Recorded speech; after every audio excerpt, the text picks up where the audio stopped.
Last week, the stats in this video identified guys like DeAndre Swift, Jordan Whittington, Trevor Lawrence, and Brian Thomas Jr., Javonte Williams, and others as potentially good starts. Let's see who the stats like this week. Stick around to the very end because I have a fun bonus stat for you that I don't think you're going to want to miss. And the first stat is 44. That is DeAndre Swift's expected fantasy points over the last 2 weeks, which leads all running backs in expected fantasy points. Over that stretch, he is the RB2 in PPR leagues, and he could honestly be doing better because Rashawn Johnson has 3 touchdowns, but DeAndre Swift should have more because he's been tackled 3 times at the 1 yard line in the last 2 games. He has 5 carries inside the 5 yard line. That leads all running backs here. And this week he gets another great matchup against the Jacksonville Jaguars, who rank 26th worst against the run. I think this is another great week to fire up DeAndre Swift as an upside RB2 in your fantasy football leagues. Another great matchup for a guy who's playing well and producing. The next stat is 16.7. That was Dalton Schultz's first read percentage in week 5 with Nico Collins basically missing the entire game. And that was second on the entire team behind only Stefon Diggs. I know we want Tank Dell to be a thing. I want Tank Dell to be a thing this week, but it just doesn't look like it's happening. We got to remember this guy suffered a major leg injury last year, and then, in the offseason, he got shot in the same leg. I don't feel like anybody's talking about that. He got shot in the same leg. Maybe it's just not there for him yet. Look, maybe it'll happen for him this week, but I think either way, Dalton Schultz is in a great spot this week. He's going up against his Patriots defense that only ranks 19th against the tight end, and he's underperforming his expected fantasy points by a whopping 14. Look, with Nico Collins already being placed on IR, Tank Dell probably still struggling. I think this could be the week Dalton Schultz finally pays off, maybe even scores a touchdown. So if you're really in a deep league, really desperate at tight end, go see if Schultz is out there. I think he can come through. The next stat is 24. That was Trey Sermon's expected fantasy points in week 5. I'm going to take the big fat L here on Trey Sermon. I thought he would be a trap. I didn't think he was anything special. I thought it would be a committee, and instead he got elite usage and he was actually pretty good. He got 10 of the 15 running back carries, but more importantly, he got 6 of the 9 targets, and that's not something I really ever thought would happen. I did not think this guy was going to get 6 targets in a game. Now, I know a big part of that was the fact that Joe Flacco played and they threw the ball a lot. But look, even if Anthony Richardson is back this week, assuming Jonathan Taylor is out, and at the time of filming this, he hasn't practiced yet, so not sure, but probably not going to be back, Trey Sermon is going to get the bulk of the work here. And what's most encouraging here, not just the pass catching, yes, that's great. He got 5 carries inside the 5 yard line last week, only scored 1 of those. But if he's going to get that kind of usage, all the carries, most of the passing work, and all of the goal line work in this Indianapolis offense, whether it's Richardson or Flacco, he's going to have value in week 5, again, assuming JT misses. Before I get to the next stat, let me just ask, if you're liking the video, if you're getting value out of it, just go ahead, subscribe, hit that like button. We'd appreciate it.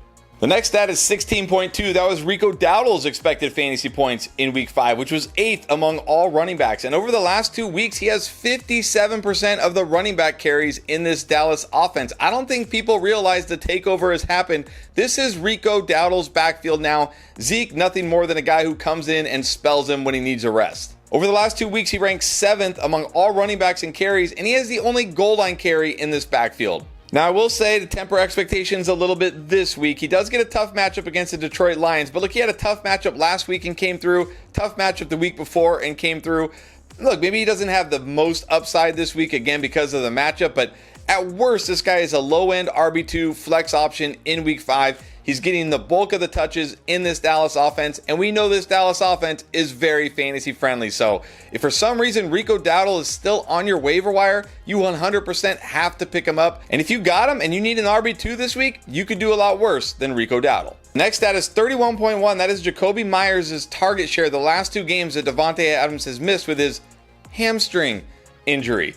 And look, Davante Adams has already been ruled out for week 3. Last week, I was like, I don't know about Jakobi Meyers. It's the Broncos. It's Pat Surtain. I think I'm going to avoid him here. And I said I thought Trey Tucker was probably the better play, and he wasn't. Jakobi Meyers actually had a decent game. I mean, not a big game, but a decent game last week. Now, he does get the Steelers this week, which is by no means a smash matchup, of course, but still better than what he had last week. And when you look at fantasy points, their coverage grades here, where they look at how defenses use coverages, different coverages, what percentage of those coverages they use, and how the wide receiver matches up against those coverages. Jakobi Meyers gets a plus 12.3 this week, which is the 13th best among all wide receivers. This is not a matchup that should scare you at all. Davante Adams already ruled out with that hamstring injury that's keeping him out of action. We all know what that really is.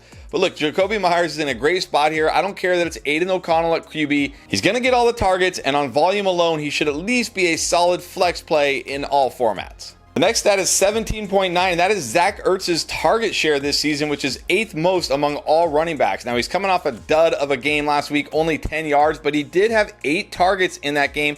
And now he gets a fantastic matchup against the Baltimore Ravens, who struggle against the pass and struggle against tight ends. They've allowed 6 or more catches in every game but 1 this season to tight ends, and 70 or more yards in 3 out of the 5 games. And the other thing I like about this matchup for Zach Ertz is that the Ravens play zone over 60% of the time. Zach Ertz this season against man coverage has a 0.18 yards per route run, but that number jumps all the way up to 2 yards per route run against zone.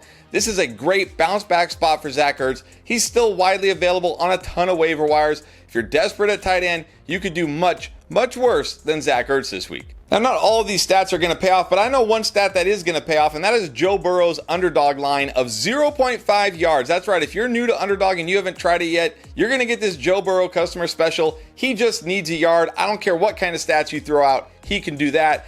You pair this with any other pick or picks you like, and that's an easy win right out of the gate. And if you join using promo code ENDGAME, not only are you going to get this free pick, you're also going to get up to $1,000 in bonus cash. All right, the next stat is 15.9. That is Tony Pollard's expected fantasy points per game this year, which is 11th among all running backs. He's coming off a very nice game in week 4 before the team's bye, and now he gets a fantastic matchup against his Colts defense. The Colts have given up over 100 total yards to running backs in every single game this year, and they just gave up over 200 total yards to Tank Bigsby and Travis Etienne last week. Tony Pollard gets elite usage in this Tennessee offense, and he also has every single carry inside the 5-yard line here. If they get near the goal line, it's going to be Tony Pollard.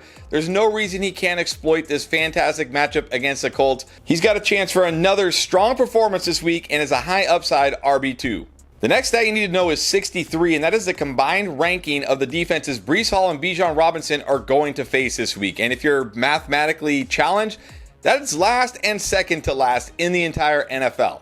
I know it hasn't been fun if you drafted either of these guys, but they are both in big-time bounce-back spots this week. And despite the perception that they're losing touches to their backups, that really isn't true. These guys rank 3rd and 10th respectively in terms of expected fantasy points this year, and they have all of their team's rushes inside the 5-yard line. And Bijan is going to face a Carolina defense that has allowed 10 touchdowns to running backs this year. If he gets any goal line carries here, he's got a great chance to score. And Breece is going to face a Bills defense that is allowing the most receptions and receiving yards to running backs. And we know Breece is a great pass-catching running back. Look, we put both these guys on the Boom video for a reason, but I think I need to talk about them here as well in case you missed that video. Both these guys are in big-time bounce-back spots this week. Don't give up on them. Keep them in your lineup. You're going to be rewarded. The next stat you need to know is 23.8. That was Jalen Tolbert's target share in week 5, which, yes, led all the Cowboys, even CeeDee Lamb.